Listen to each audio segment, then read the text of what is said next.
as you know that we have started a new channel, and on this platform we are going to clear all topics of grammar and some other topic that will depend on the condition. I'll complete the 10th all lessons summary, 12th all lessons summary. That will depend on students, but right now I'm going to clear the grammatical part. And in grammar today I'm going to clear tenses. जैसे अक्सर आप सुनने में आता है कि tense ही क्यों, तो आप देखेंगे एक बार. टेंस मीन्स काल, मीन्स समय. वाई, क्यों. टेंस ही क्यों, वाई. और क्या है टेंस, हम टेंस पढ़ने की जरूरत क्यों होती है. अगर कोई भी राइटिंग स्किल का कोई पॉइंट हम पढ़ते हैं या फिर बुक हम पढ़ते हैं, बुक हम समझना चाहते हैं, किसी भी प्रकार का कोई टॉपिक अगर हम समझना चाहते हैं, तो उसके लिए सबसे जरूरी चीज जो है, बेसिक जो चीज है, वो है आपका टेंस. अब टेंस में है क्या. टेंस में है टाइम और एक्शन. टाइम मीन्स हम किस टाइम की बात कर रहे हैं, हम अभी हाल फिलहाल की बात कर रहे हैं या फिर पहले की बात कर रहे हैं या फिर आगे की बात कर रहे हैं. ये सारा टाइम जो है हमें ये टेंस से ही पता चलता है, टाइम के बारे में. अब टोटली टेंस है क्या, टाइम प्लस एक्शन. टाइम है लेकिन जैसे किस टाइम पे हो रहा है, जैसे डिवाइडेज में प्रेजेंट में कुछ हो रहा है या फिर होता है, या फिर पास्ट में है या फिर फ्यूचर में है. तो एक तो टाइम हो गया, टाइम के साथ एक्शन ऐड हो जाती है, टाइम प्लस एक्शन. और टाइम प्लस एक्शन जो है वही टेंस है, और वही टेंस है, वही इसीलिए वो जरूरी है कि हमें पता चल जाता है कि हम किस सिचुएशन में किस टाइम में हैं. ये हमें क्लियरली जो है टेंस बताते हैं. अब जैसे मैंने बताया टाइप्स में प्रेजेंट है, पास्ट है, फ्यूचर है. इसमें भी तीन पार्ट के सभी के चार पार्ट हैं. फर्स्ट इसका हो गया सिंपल या फिर इंडेफिनेट. इसमें कुछ भी क्लियर नहीं होता. इंडेफिनेट इसलिए अनिश्चित, क्योंकि उसमें कुछ भी क्लियरिटी हमारे पास नहीं होती है.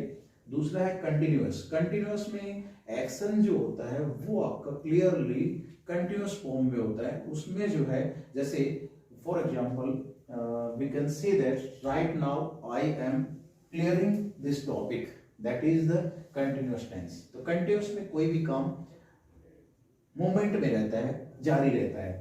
परफेक्ट की बात करें तो परफेक्ट में वो काम कंप्लीट हो चुका होता है. जैसे मैं बोलूं कि I have taught this topic, I have gone there, you have listened me, इस प्रकार से.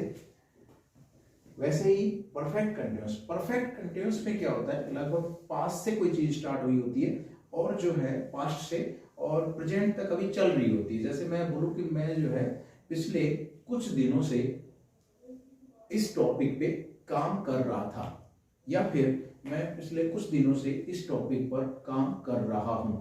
तो ये सारी चीजें रहेगी परफेक्ट कंटिन्यूअस में. ये सारे चार पार्ट इसमें भी रहेंगे, पास्ट में भी रहेंगे, फ्यूचर में भी रहेंगे, तीनों में रहेंगे. और कोशिश की जाएगी कि नेक्स्ट जो टाइम आएगा, नेक्स्ट वीडियो जो आएगी, तीनों सिंपल आपको क्लियर किए जाए, फिर कंटिन्यूअस क्लियर किया जाए. कंटिन्यूअस के साथ देखा जाएगा एक फॉर्म ऑफ बी आती है, उसका वैसे अलग से टॉपिक बना देंगे फॉर्म ऑफ बी का. वैसे ही परफेक्ट, ये लगभग आपको जो है 3 या 4 वीडियो इसमें लगेंगी जो क्लियर होने के लिए, क्योंकि करने को तो एक में भी कर सकते हैं लेकिन एक में थोड़ा बड़ा हो जाएगा, इसलिए 3 वीडियो में या 4 वीडियो में इन सबको क्लियर कर दिया जाएगा. इसमें जो है एक स्ट्रक्चर मायने रखती है. स्ट्रक्चर जो है कि कैसे हम कोई सेंटेंस बनाए, स्ट्रक्चर मायने रखती है. तो स्ट्रक्चर में हम 4 चीजें काउंट करते हैं. 4 चीजें जो काउंट होती है वो आपकी रहती है कि जैसे जो नीचे लिख रखा है, सब्जेक्ट, एचवी, मैन वर्ब और ऑब्जेक्ट. तो यहाँ पे 4 चीजें आपकी मैं यहाँ से बता रहा हूँ. सब्जेक्ट, एचवी मतलब हेल्पिंग वर्ब जो टाइम डिनोट करेगी. मैन वर्ब मींस एक्शन जो हमें हमारा एक्शन बताएगी कि क्या एक्शन हो रहा है. और ऑब्जेक्ट मतलब जो रिसीवर, एक्शन का रिसीवर होगा. तो हम जो है कुछ टेंस पे छोड़ के। जैसे प्रेजेंट सिंपल और पास्ट सिंपल में हेल्पिंग वर्ब उसके पॉजिटिव में नॉर्मली नहीं आती है, स्ट्रेस डालने के लिए वहां पे हेल्पिंग वर्ब का यूज करते हैं, अदरवाइज उसके पॉजिटिव में मतलब पॉजिटिव सेंटेंस में नहीं लगाते। तो जैसे किसी हम जो पैटर्न की बात कर रहे हैं वो पैटर्न यहीं पे क्लियर हो जाएंगे आपके सारे के सारे। तो उसमें क्या होता है, पॉजिटिव पैटर्न में नॉर्मली 4 चीजें रहती हैं, सब्जेक्ट, एचवी, मेन वर्ब और ऑब्जेक्ट। जैसे ही नेगेटिव बनाते हैं तो आपको एचवी के बाद नोट डालना होता है, सिंपल यही प्रोसेस रहती है। उसके बाद अगर क्वेश्चन बनाना होता है, हेल्पिंग वर्ब वाला क्वेश्चन बनाना होता है, तो ये 1 नंबर 2 नंबर पे जो हेल्पिंग वर्ब है उसको 1 नंबर पे ले आएंगे, 1 नंबर पे हेल्पिंग वर्ब आ गई और 2 नंबर पे आपकी जो है सब्जेक्ट खिसक जाएगा और उसके बाद मेन वर्ब और ऑब्जेक्ट वहीं के वहीं रहेंगे। मेन वर्ब में मैंने कोई first form, second form, third form नहीं लगाई है क्योंकि ये कॉमन पैटर्न है जो सभी में काम आएगा। क्लियर है? तो अब 1 नंबर पे क्वेश्चन में 1 नंबर पे हेल्पिंग वर्ब, 2 नंबर पे सब्जेक्ट, 3 नंबर पे मेन वर्ब और 4 नंबर पे ऑब्जेक्ट। जब डब्ल्यूएस फैमिली बनाते हैं तो ये डब्ल्यूएस फैमिली सामने आ जाता है, WS family helping verb, subject, main verb और ऑब्जेक्ट। अगर इंटरोगेटिव प्लस नेगेटिव बनाना होता है तो उसमें हम वहीं पे मेन वर्ब से ठीक पहले नोट डाल देते हैं, बस इतना ही करना होता है। अब 2 डिफरेंस यहाँ पे बताना चाहूंगा, एक हेल्पिंग वर्ब से क्वेश्चन कब बनता है और डब्ल्यूएस फैमिली से क्वेश्चन कब बनता है। हेल्पिंग वर्ब से क्वेश्चन बनता है जब आपको जो है रेस्पॉन्स में सिर्फ हाँ या ना में रिप्लाई चाहिए होता है, यस या नो में सिर्फ, और या फिर जो है हिंदी से बात करें तो स्टार्टिंग में उस सेंटेंस के स्टार्टिंग में क्या रहता है उस क्या के लिए हमें वर्ब नहीं लगाना होता है, उस क्या के लिए हेल्पिंग वर्ब से ही काम चल जाता है। सेम जो है डब्ल्यूएस फैमिली, फॉर एग्जांपल मैं बात कर रहा हूँ कि are you learning something, do you do something, इस प्रकार के सेंटेंस जो हेल्पिंग वर्ब से चल रहे हैं। अब डब्ल्यूएस फैमिली में क्या होता है, डब्ल्यूएस फैमिली में आपको रीजन देना होता है, जैसे where do you study, why do you want to learn English language, इस प्रकार से आपको जो क्वेश्चन डब्ल्यूएच फैमिली के रहते हैं वहां पे रीजन देना पड़ेगा, आपको बोलना पड़ेगा I want to learn English because this is need of hour and without English I can't cover these basic things, so reason देना होगा। तो इस प्रकार से अपने पैटर्न सारे क्लियर हो गए।